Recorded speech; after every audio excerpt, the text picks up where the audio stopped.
გამარჯობა, ეთერშია სამედიცინო გადაცემა იმპულსი. მე დიანა საფაროვა ვარ. დღეს გადაცემაში ნახავთ.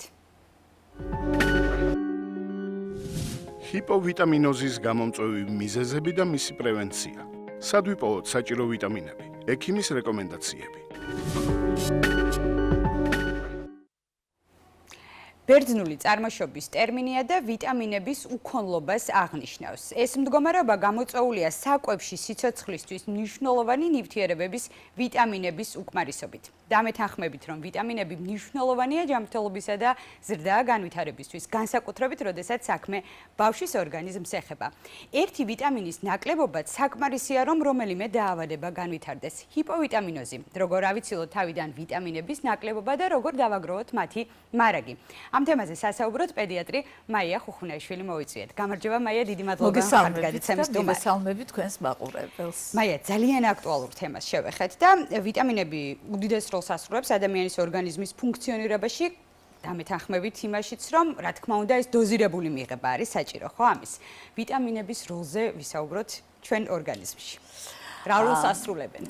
ნამდვილად ძალიან აქტუალური თემაა და განსაკუთრებით ადრეულ გაზაფხულზე ეს თემა იჩენს გარკვეულ აქტუალობას.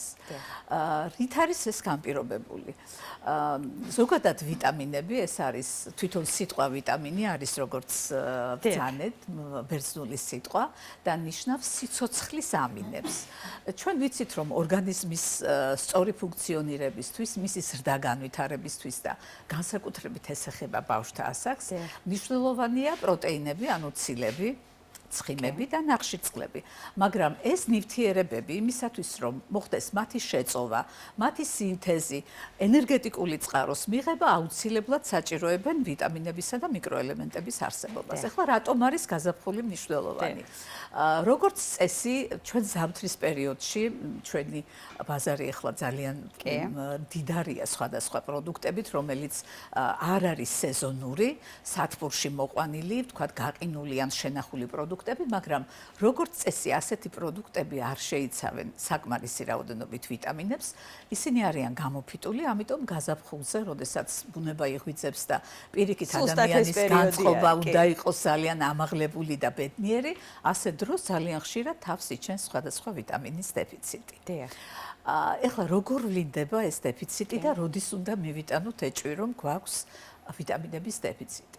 ვითარდება ყველა ვიტამინისთვის დამახასიათებელია ერთი და იგივე სიმპტომები, მაგრამ ცალკე შემდეგ შევჩერდებით საუბრის დროს, რომ თითოეულ ვიტამინს ახასიათებს სპეციფიური ნიშნებიც. ეხლა როგორია ზოგადი ნიშნები, რომ პაციენტს აქვს, ბავშვს აქვს ჰიპოვიტამინოზი. ადრე არსებობდა ტერმინი ავიტამინოზი, მაგრამ ეხლა ჩანაცვლებადია, იმიტომ რომ სრული ავიტამინოზი პრაქტიკულად არ არსებობს. ეხლა რა სიმპტომები იპყრობს ჩვენს ყურადღებას? პირველი ის, რომ გუნებგანწყობა ეცვლება ადამიანს.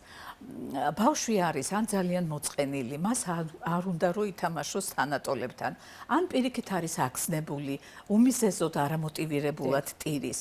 მას ადვილად ემართება ვირუსული ინფექცია. თუ დაემართა, უჭირს გაჯანსაღება და ძალიან ხშირად უვითარდება გართულებები. ასევე ძალიან მნიშვნელოვანი სიმპტომებია თმების ხარისხის შეცვლა. თმები არის გამომშრალი, პატარა სვივა თმები, ასევე ფრჩხილების მტვრევადობა, ზოგადი სიფერფრთალე და ძალიან მნიშვნელოვანი ასევე რომ თუ რაიმე ქრონიკული დაავადება აქვს, შეიძლება მოხდეს ამ ქრონიკული დაავადებების ჯაჭვური რეაქცია. დიახ, ეს ჯაჭვური რეაქციებია და ასეთ დროს როგორც წესი, მშობელმა აუცილებლად უნდა მიმართოს პედიატრს და მოხდეს დიაგნოსტირება, იმიტომ რომ დღეს ჩვენთან უკვე არის საშუალება, რომ ლაბორატორიული მეთოდებით დავადგინოთ ვიტამინების დეფიციტი. რომელი ვიტამინი და რა ვიტამინი აკია. მოდით მაშინ ვიტამინებზე ვისაუბროთ. მხოლოდ ცალკე აღებული D ვიტამინი არა, ანუ მიმოვიხილოთ მთლიანად ვიტამინები, იმიტომ რომ ძალიან მნიშვნელოვანი საკითხია. ესე იგი, როგორ არის ზოგადად ვიტამინების დეფიციტზე ჩვენ აუცილებლად უნდა ვიფიქროთ, როდესაც პატარა არღებულობს საკმარის საკვებს, ან მხოლოდ მონოდიეტაზე იმყოფება, თქვათ, უყვარს რაღაც ერთი გარკვეული ჯგუფის პროდუქტები და სხვა პროდუქტს არ იღებს. ასეთ შემთხვევაში აუცილებლად უნდა გავითვალისწინოთ და განსაკუთრებით თუ ის არ იღებს ისეთ მნიშვნელოვან პროდუქტებს, როგორიც არის ხორცი, თევზი და ზღვის პროდუქტები, ასევე ძალიან მნიშვნელოვანია მარცვლეულის მრავალფეროვნება და ახალი ბოსტნეული და ხილი. აი ეს ინგრედიენტები თუ არ შედის მის რაციონში, აუცილებლად უნდა მოხდეს დიაგნოსტიკა ჰიპოვიტამინოზის. ეხლა ზოგადად ვიტამინები იყოფა ორ დიდ კლასად. ეს არის წყალში ხსნადი ვიტამინები და ცხიმში ხსნადი ვიტამინები. წყალში ხსნად ვიტამინებს მიეკუთვნება B ჯგუფის ყველა ვიტამინი და C ვიტამინი, ხოლო ის ვიტამინები, როგორიც არის A, D, E ვიტამინი წარმოადგენს ცხიმში ხსნად ვიტამინს. ამას ჩვენთვის ის მნიშვნელობა აქვს, რომ მაგალითად ცხიმში ხსნადი ვიტამინის შეწოვა არის გაუმჯობესებული თუ მას ვღებულობთ ცხიმოვან საკვებთან ერთად. ეხლა როგორია სიმპტომატიკა? დავიწყებთ C ვიტამინით, იმიტომ რომ ძალიან პოპულარულია და ძალიან გავრცელებულია და როდესაც ვთქვათ ვითარდება რაღაც გარკვეული ინფექცია, ხალხში მოარული აზრია, რომ დავიწყოთ C ვიტამინი, იქნება ავიცილოთ თავიდან, რაღაც საპროფილაქტიკო მნიშვნელობა აქვს. კოვიდის პერიოდშიც ეს გამოვლინდა დროს ჩვენ ყოველთვის გვაქვს ცინკი, ანუ თუთია და C ვიტამინი ერთად. და ამას გარკვეული საფუძველი აქვს. მაგრამ დოზირებული. რა თქმა უნდა, აი C ვიტამინზე განსაკუთრებით ვიტყვი, რომ C ვიტამინის დეფიციტი ვლინდება ინფექციებისადმი მიდრეკილებით, ასევე C ვიტამინი მონაწილეობს სისხლის წარმოქმნის პროცესში, ამიტომ მისი დეფიციტის დროს შესაძლებელია ბავშვს განუვითარდეს გარკვეული სისხლდენებისკენ მიდრეკილება, მაგრამ რა უნდა გვახსოვდეს? როდესაც D ვიტამინს ვღებულობთ, კილოგრამ წონაზე, ბავშვის ორგანიზმის კილოგრამ წონაზე, დოზა უნდა იყოს 2,5-დან 7,5 მილიგრამამდე. თუ დოზას გადავაჭარბეთ, ეს შეიძლება უკვე ჰიპერვიტამინოზის მიზეზი გახდეს და განვითარდეს კენჭოვანი დაავადება თირკმელში, ნევროლოგიური აშლილობები, ამიტომ ძალიან ფრთხილად უნდა ვიყოთ, რომ არ მოხდეს ჰიპერდოზირება. ეხლა რაც შეეხება B ჯგუფს, B ჯგუფი ძალიან მნიშვნელოვანი ჯგუფია, მრავალფეროვანია B ჯგუფი, B1, B2, B6, B3 ასევე ძალიან მნიშვნელოვანია, B9, B12. ეს კომპლექსი ძალიან მნიშვნელოვანია ნევროლოგიური სტატუსის ფორმირებისთვის, ბავშვის გლობალური განვითარებისთვის, ასევე ის თავიდან აგვაცილებს სხვადასხვა ნეიროპათიებს და ნევროლოგიურ დაავადებებს და ასევე ძალიან მნიშვნელოვანია სისხლის წარმოქმნის პროცესში. კერძოდ ამ ვიტამინებიდან B12 და B9, ანუ ფოლიუმის მჟავა. ეს არის უმნიშვნელოვანესი და ამ ვიტამინების დეფიციტის დროს ჩვენ შესაძლებელია გაგვივითარდეს ანემია. ეხლა რა მინდა კიდევ აღნიშნო, ძალიან მნიშვნელოვანია, რომ ადამიანის ორგანიზმს შეუძლია წარმოქმნას მხოლოდ ვიტამინი B3, ანუ ნიკოტინის მჟავა, ნიკოტინამიდი, ეს სინონიმებია და მეორე არის K ვიტამინი. და ასევე ორი ვიტამინის პროდუცირება ხდება, D ვიტამინის პროდუცირება ხდება მსისხივების ზემოქმედების შედეგად კანში და ასევე A ვიტამინი პროდუცირდება კაროტინების, კერძოდ ბეტა-კაროტინის მიღების შემდეგ ორგანიზმში.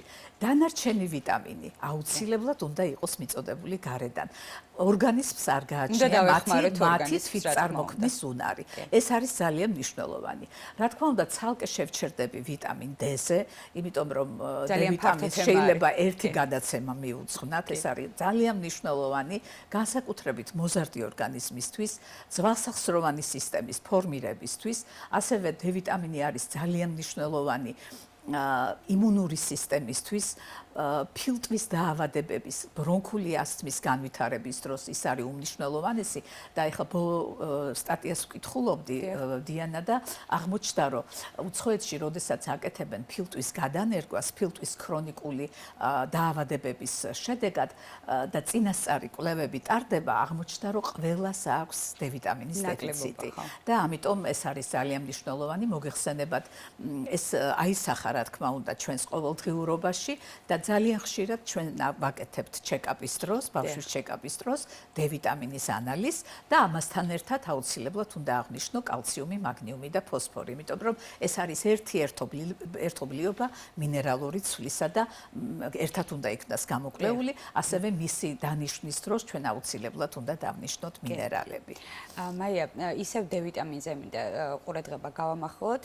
თუნდაც ახალბედა დედებზე, ან ისეთი ასაკი, როდესაც აქვთ ბავშვებს, ყოველთვის აინტერესებს მშობელს, რომ აი რამდენ წლამდე უნდა მიიღოს ბავშვმა D ვიტამინი ზაფხულში, ანუ გარდამავალ პერიოდში, ზამთრისგან განსხვავებით. ის დოზირება უნდა იყოს შენარჩუნებული თუ არა, იმიტომ რომ ძალიან ბევრი ხელშემწყობი ფაქტორია, თუნდაც ის მზე, ხო რა თქმა უნდა, ბავშვი უნდა გავიყვანოთ დღის საათებში, ვიცით რომელ საათებში, მაგრამ ანუ D ვიტამინის სწორი მიღება ასაკიც რო დავყოთ თუ შეიძლება. D ვიტამინი არის ძალიან მნიშვნელოვანი ვიტამინი, რომელსაც ერთადერთი ვიტამინია, რომელსაც ჩვენ ვიწყებთ დაბადებიდანვე პირველ დღეებში, ნეონატალურ პერიოდში ხდება უკვე დანიშვნა D ვიტამინის, არ აქვს მნიშვნელობა, ეს იქნება ზაფხულის პერიოდი, თუ ეს იქნება ცივი პერიოდი და როცა ინსოლაცია არის დაბალი. ყოველთვის უნდა დავიწყოთ, ესე იგი, 0 ასაკიდან, რამოდენიმე დღის ასაკიდან დაახლოებით ვიწყებთ 10 დღიდან, 2 დღიდან რაკეტის პროფილაქტიკას, ვინაიდან ჩვენ D ვიტამინის დეფიციტის დროს ვღებულობთ ისეთ დაავადებას, რომელსაც ქვია რაკეტი და საბედნიეროდ ეს დაავადება ეხლა ნაკლებად გვხვდება. ანუ ძვლების დეფორმაციამდე მისული კლინიკური გამოვლინება D ვიტამინის დეფიციტისა. D ვიტამინი უწყვეტად უნდა მიიღოს ბავშვმა 2 წლის ასაკამდე. ამის შემდეგ სეზონურად ყველა ადამიანმა და მათ შორის ბავშვთა ასაკის ბავშვებმაც, ბავშვთა ასაკის ადამიანებმაც უნდა მიიღონ როგორც წესი ნოემბრიდან აპრილის ჩათვლით, როცა ინსოლაცია არის დაბალი. გარდა ამისა, ჩვენ უნდა მივაწოდოთ D ვიტამინი მეორე გზითაც, კანის გზითაც. ამიტომ აუცილებლად ბავშვი უნდა ვასეირნოთ სუფთა ჰაერზე და განსაკუთრებით ჩვენ ნამდვილად დიდი ფუფუნება გვაქვს ბათუმელებს, მაგრამ ძალიან მნიშვნელოვანია, რომ ბავშვმა ისეირნოს 9-დან 11 საათამდე და სახამოს 5-6 საათიდან 8 საათამდე. იმიტომ რომ შუა დღეზე მოგეხსენებათ რადიაცია შეიძლება თანახდეს ამ ულტრაისფერ სხივებს და არ არის მიზანშეწონილი, რომ ბავშვი ვასეირნოთ. გარდა ამისა, შედარებით გაზრდილია როგორც საპროფილაქტიკო, ასევე სამკურნალო დოზა და იწყება 800 ერთეულიდან, 800 საერთაშორისო ერთეულიდან D ვიტამინის რაოდენობა, რომელიც ჩვენ პროფილაქტიკის მიზნით უნდა მივაწოდოთ. შემდეგ უკვე 1 წლის ზედა ასაკში ჩვენ ყოველთვის ვურჩევთ ჩვენ პაციენტებს, რომ განსაზღვრონ, რამდენი აქვთ ბავშვებს სისხლში D ვიტამინის კონცენტრაცია და დოზა შერჩეული იქნეს ამის მიხედვით. და რა თქმა უნდა, ასეთ დროს დოზა იზრდება 1000-დან 5000 ერთეულამდე შეიძლება ბავშვთა ასაკში მოგვიწიოს ამ პრეპარატის სხვადასხვა პრეპარატის დანიშვნა.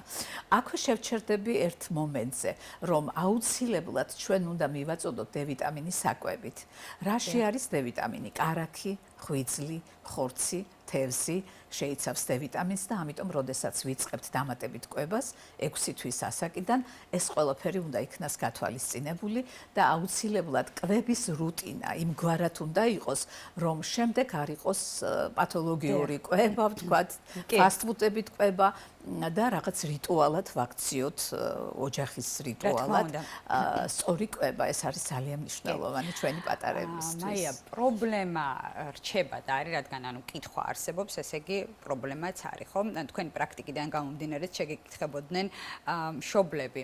ანუ ბავშვი, რომელიც მაგალითად არ იღებს ხორცს, წითელ ხორცს გულისხმობ და ექიმები ერთხმათ ამტკიცებთ, რომ აი ამაში არის ის მინერალები და ის ვიტამინები, რომელიც აუცილებელია ბავშვის ზრდა განვითარებისთვის. თუ მაგალითად ბავშვი არ იღებს წითელ ხორცს, პარალელი გავავლოთ და რა უნდა მიიღოს, ანუ არსებობს ისეთი ჭირვეული ბავშვები, რომელსაც ანუ ერთგვაროვანი კვება უყვარს. ან მეორე არის კიდე, აი ბაღში იკვებება ბავშვი, მაგრამ სახლში პროტესტი არის. რა ხდება მაგ დროს? რეიცი დავეხმაროთ მშობლებს. ეთყობა, იცით რა არის, ეთყობა ბავშვებსაც უყვართ კომპანიონები. მარტო კაცი ჭამაშიაც ბრალიაო და უყვართ მათ თანატოლებთან კვება. ძალიან ბევრი მშობელი მეუბნება ამას.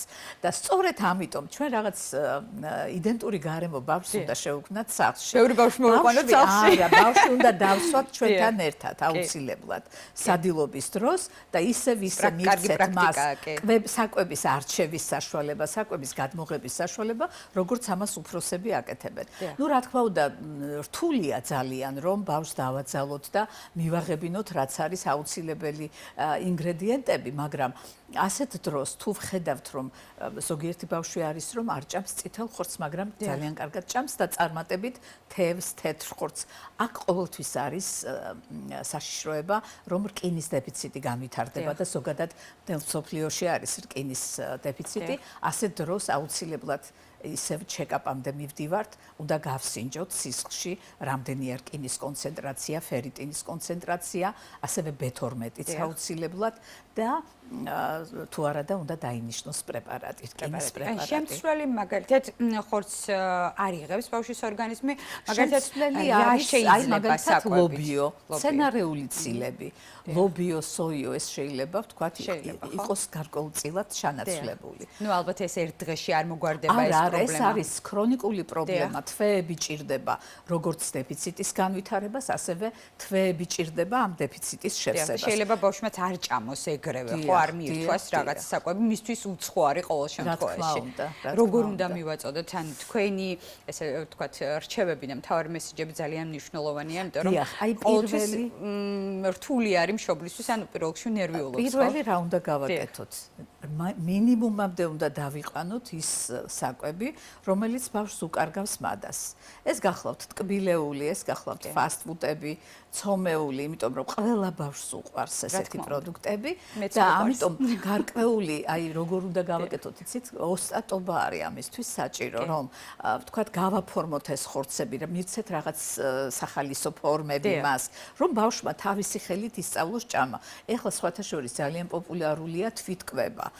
როგორც კი ვიწყებთ დამატებით კვებას, ჩვენ ყოველთვის რეკომენდაციას ვაძლევთ, რომ ბავშვმა აიღოს თვითონ და თავის ხელით ჩაიდოს, ამიტომ უნდა იყოს დაკუცმაცებული საკვები, რომ არ იყოს ასპირაციის საშიშროება, მაგრამ აი ეს უნდა ისწავლოს ხელით აღება და ანუ ახმა სხვანაირია საკვების, ეს გლობალურ განვითარებასაც უწყობს ხელს და ინგლისიდან წამოვიდა ეს მეთოდი და ძალიან პოპულარული გახდა მთელ მსოფლიოში. ერთგვარად, ანუ გარდა იმისა, რომ იკვებება, ანუ ხელში რა უჭირავს და ახმა აქვს ბავშვს სხვადასხვა ჩვენ წინა გადაცემაში გქონდა ამაზე საუბარი და ძალიან საინტერესო თემა არის, მაგრამ მაინც ეშინიათ, ანუ ასპირაცია თქვენ თქვით და ეშინია და თავს იკავებს. ამიტომ ჩვენ მშობლებს უნდა ვასწავლოთ პირველადი დახმარებების გაწევაც ამ დროს, როდესაც თქვათ ეს მომენტები დგება და ეს არის ძალიან მნიშვნელოვანი.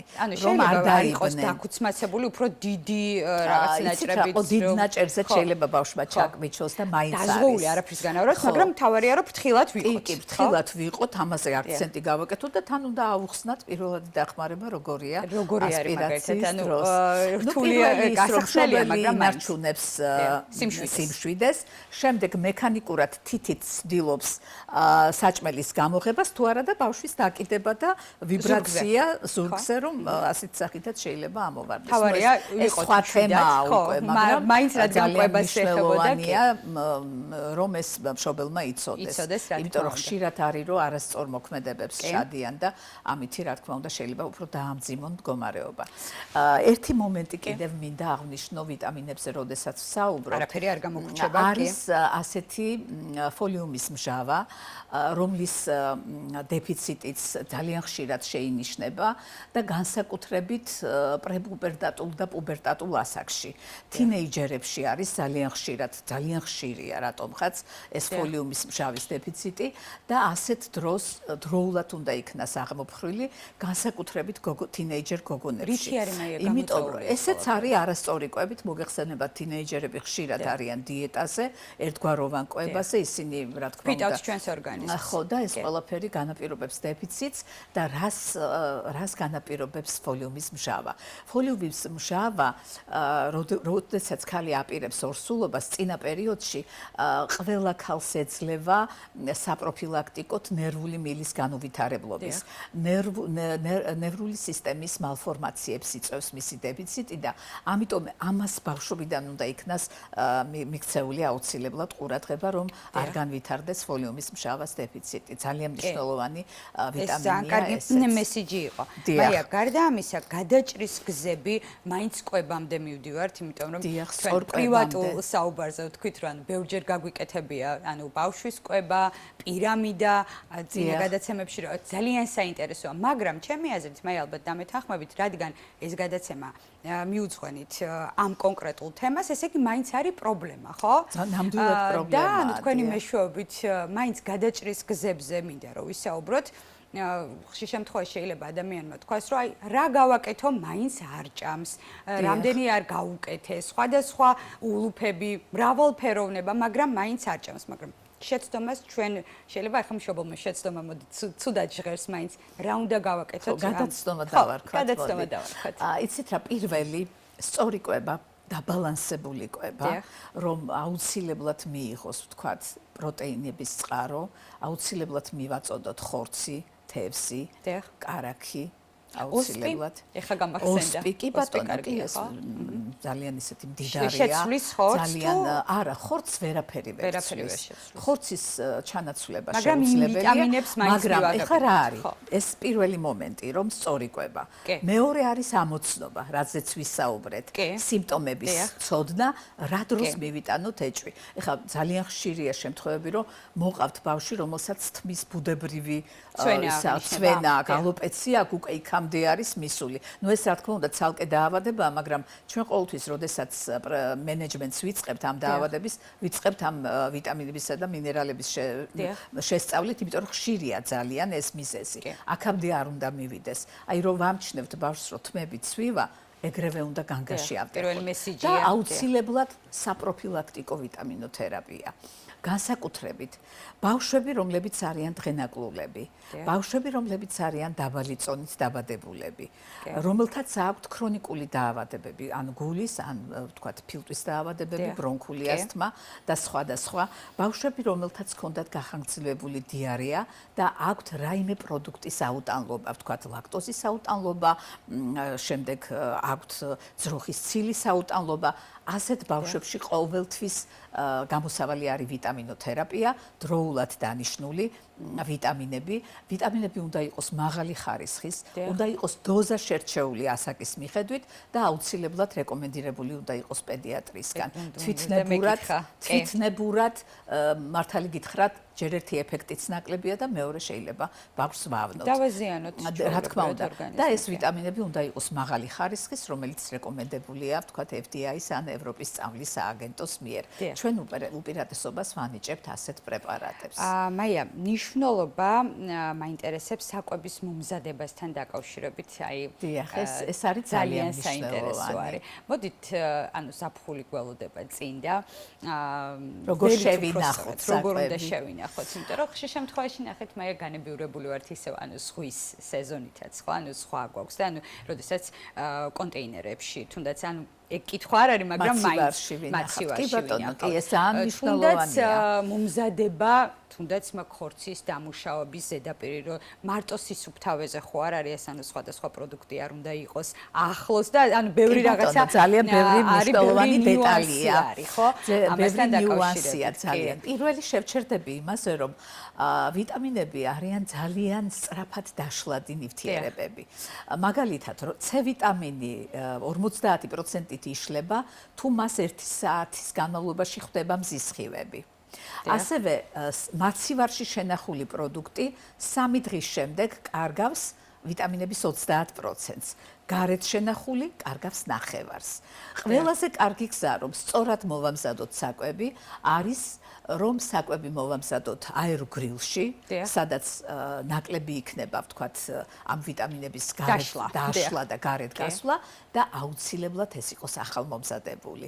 ვეცადოთ უნდა, რომ მეორე დღის საკვები, განსაკუთრებით საფხულის პერიოდში ბავშვს არ მივაწოდოთ, არამედ მოვახდინოთ, ვთქვათ, მისი ყოველდღიური დამზადება. რა თქმა უნდა, ეს შრომატევადია შეიძლება, მაგრამ არის საუკეთესო გამოსავალი ჩვენი პატარებისთვის. ყოველ შემთხვევაში, ანუ თუნდაც მოდით აეროგრილზე შევჩერდეთ, შეიძლება ახლა მაყურებელმა თქვას, აი არ კონდეს ადამიანს აეროგრილი და ეგ არა უშუალოდ შეიძლება გაკეთდეს ეს ყველაფერი, ხო? და აუცილებლად დავიცვათ ყველა პროდუქტისთვის აუცილებელი თერმული დამუშავების დრო.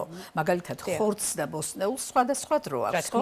ამიტომ ისინი სხვადასხვა ჭურჭელში უნდა იქნას მომზადებული. ნუ რასაკვირველია, ჭურჭელიც უნდა იყოს ჯანსაღი და აუცილებლად ყველა ჰიგიენური წესით დამზადებული. ესეც არის ძალიან მნიშვნელოვანი ჩვენთვის. როგორ უნდა დავაგროვოთ ვიტამინების მარაგი? ნახეთ, როგორი კითხვა გამიჩნდა, ანუ ვიმკურნალე D ვიტამინიც მივიღე აბსოლუტურად ყველაფერი ნორმაში, მაგრამ ბავშვზე გულისხმობ, ბავშვს მივაქციე ყურადღება ვუმკურნალე.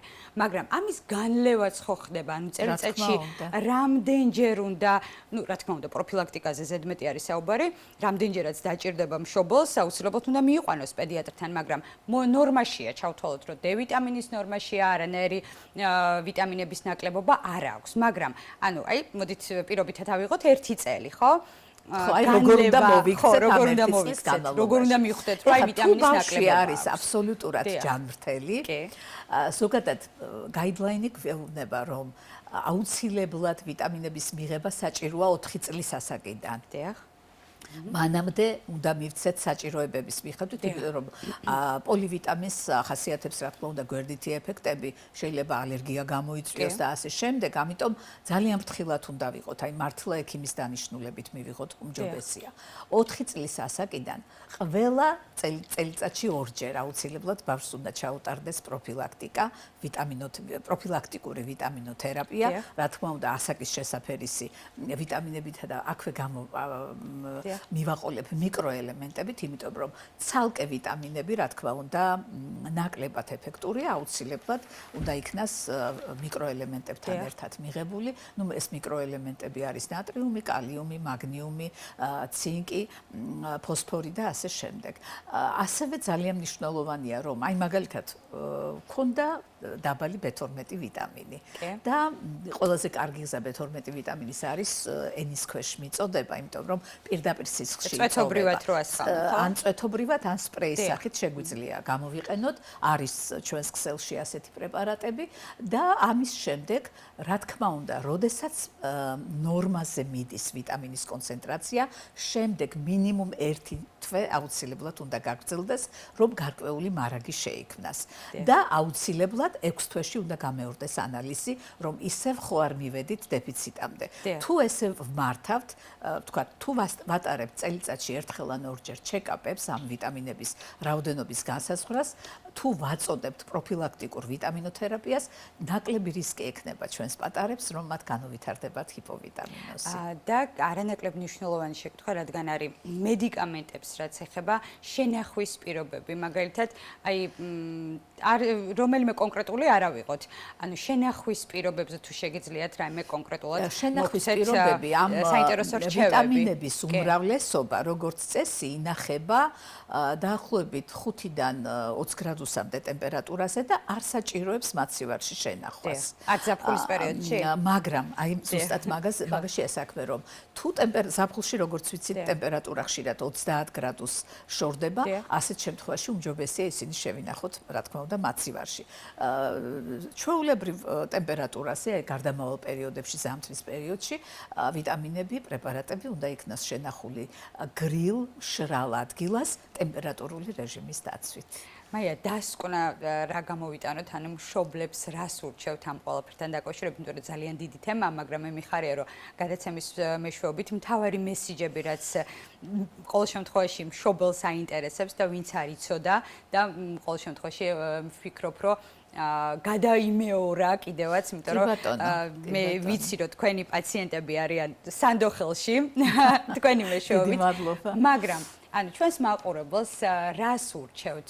ყველაზე კარგი რა არის გარდა იმისა, რომ უნდა იმეგობრონ ექიმთან? ანუ მესიჯები რა არის, რომ ყველა გაზაფხულზე ჩვენ გვაქვს რისკი, რომ გვექნება ჰიპოვიტამინოზი, ამიტომ უმჯობესი იქნება თუ დროულად ამოვიცნობთ კლინიკურ ნიშნებს, აი ხშირად მოავადე ბავშვი თუ არის, ან თქვათ მას რაღაც ნევროლოგიური სტატუსის ცვლილებებს შევამჩნევთ, ან ქრონიკული დაავადებების გამწვავებას, თმების და ფრჩხილების მდგომარეობის შეცვლას, ასეთ დროს ყოველთვის მივმართოთ ექიმს, ყოველთვის ვეცადოთ რომ გავაკეთოთ ჩეკაპები. მართალია ეს გარკვეულ ხარჯებთან არის დაკავშირებული, მაგრამ ძალიან ამართლებს. იმიტომ რომ როდესაც ჩვენ ჯანმრთელობაზეა საუბარი და განსაკუთრებით ჩვენი პატარების ჯანმრთელობაზე, ჩაიტარონ ჩეკაპები, ყველაზე კარგი დრო არის გაზაფხული და შემდეგ როდესაც შემოდგომა დგება და უკვე ვემზადებით ჩვენ ისეთი ცივი პერიოდისთვის, ასე ვთქვათ, ნაკლებ ვიტამინიზირებული კვების პერიოდისთვის, ასევე სკოლაში მიდიან ბავშვები და ყველას გვინდა რომ კარგად სწავლობდეს ჩვენი პატარები, ამაზეც ძალიან კოგნიტურ განვითარებაზე ძალიან მნიშვნელოვანია.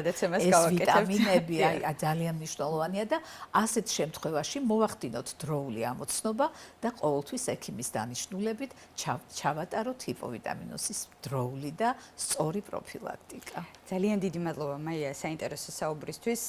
დღეს გადაცემაში გაჟღერდა ის მთავარი მესიჯები, რომელიც ამ ძალიან დიდი თემა დავაპატარავეთ და მთავარი ინფორმაცია მივაწოდეთ მშობლებს, რაც მაგათთვის არის ძალიან მნიშვნელოვანი. ძალიან დიდი მადლობა მაია. მადლობა მოწვევისთვის და ყველას ჯანმრთელობას უსურვებ. ყველაზე მთავარი ეგ. მადლობა მაია. შეგახსენებთ იმპულსის შეკითხვებს პედიატრი მაია ხუხუნეშვილი პასუხობდა, ამით კი ჩვენი გადაცემა დასასრულს მივახოვდა. მე ჯანმრთელობას გისურვებთ და მომავალ შეხვედრამდე გემშვიდობებით.